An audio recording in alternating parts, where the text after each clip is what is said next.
Shannon, we have one last story that we can get to here that was really interesting. It was in Spectrum News and in their viewpoint section. So I urge everybody to look it up. The title of it was "The First Dutch Boy with Autism and the Nun Who Cared for Him." And it's a fascinating story that details the first young man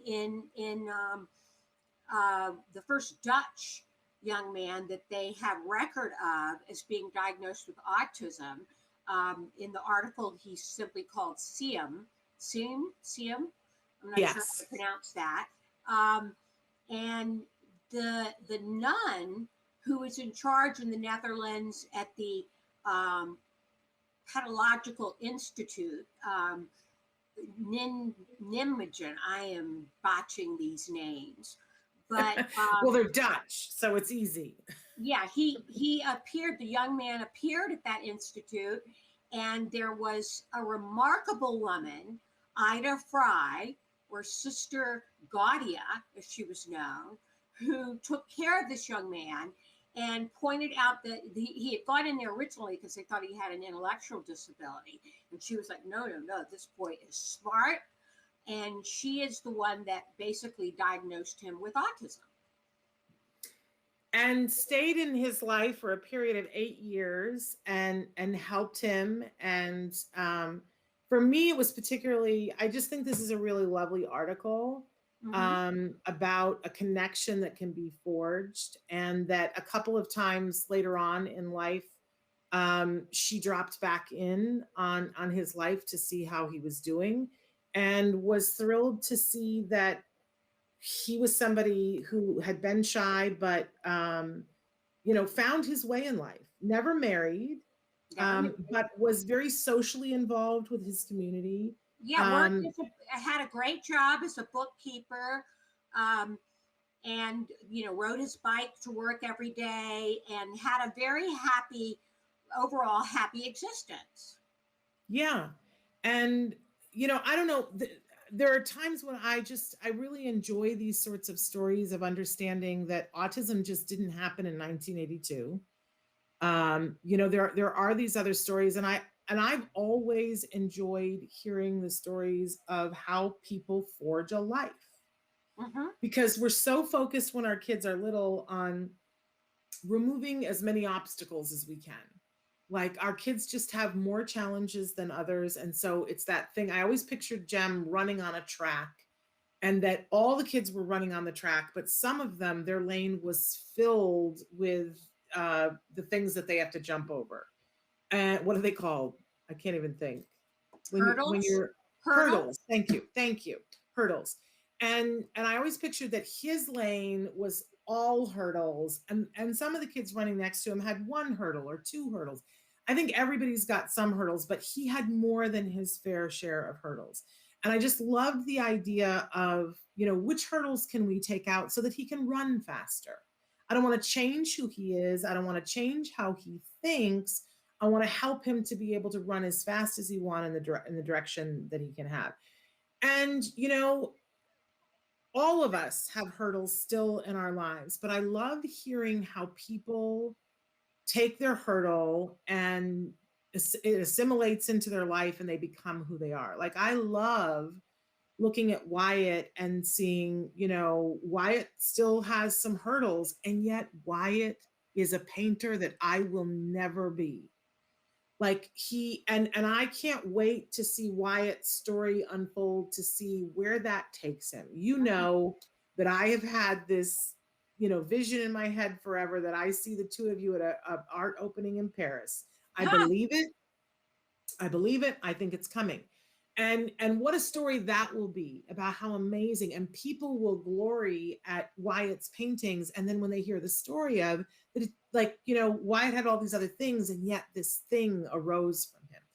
And, for all of our kids to see, I love hearing from the adults about, this is what I decided to do with this. Right. This is who I be. Yeah. It's very encouraging that a young man from this long ago went on to have such a fulfilling life, and probably a lot of it due to the efforts of this wonderful nun, Ida Fry. Yeah. Yeah. It just takes one champion sometimes to give a kid that extra push. Amen to that. And I think, I mean, we just, Elon Musk, we were talking about him last week. Look, there are a lot of people who find their way in a big way that we see in the news, but I think everybody has the story of how they find their way. And as a parent, I love that. I could listen to those stories all day long. So this made me really happy, and I loved that there was somebody in his corner. Yes.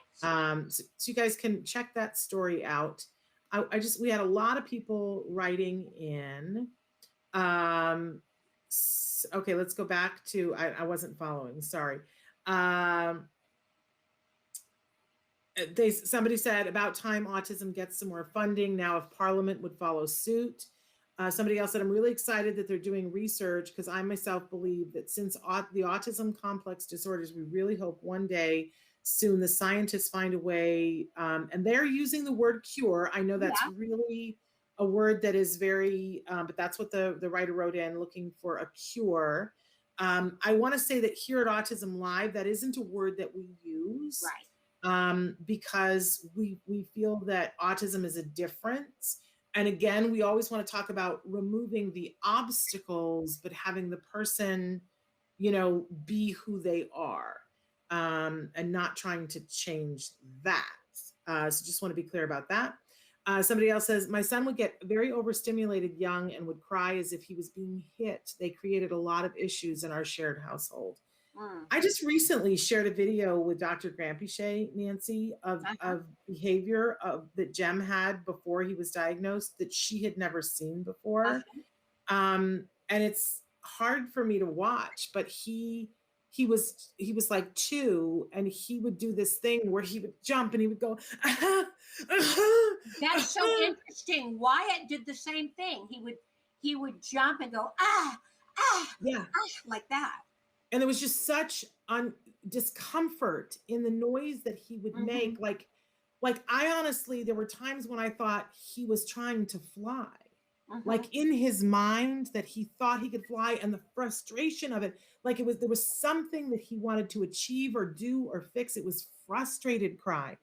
And she had never seen this video that I showed her, and she was like, he's really not happy. He's feeling very not at ease, is what she said. And it was just like, it hurt my heart to watch it, because it was beyond frustration. It was, all is not right with me. I can't do what I want to do. Really hard. And I think for all the caregivers out there, it's devastating, right, Nancy? When Wyatt would do that, didn't you feel like he wanted to tear down a wall? He had a similar behavior. It wasn't the exact same thing. It wasn't jumping, but it was throwing himself. He would take cushions off of the couch and off of chairs, throw himself into them, and emit this yes, over and over again, just throwing himself into the cushions, and it was extremely distressing.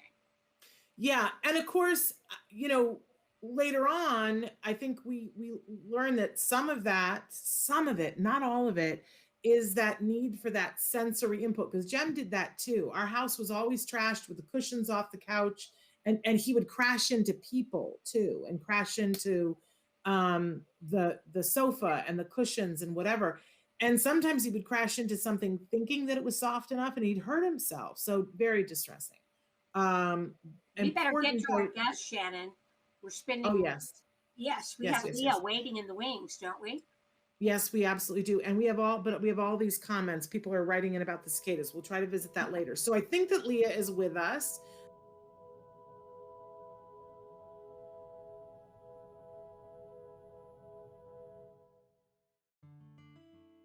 Thanks for watching Autism Live. If you found anything helpful in this video, please give us a like. In fact, make sure that you smash that subscribe button on YouTube and give us a like on Facebook. You can also follow us on Twitter and Instagram for important updates. And please download our free podcast wherever you get your podcasts. See you next time. Until then, give your kiddos a hug from me, and one for you too. Bye-bye for now.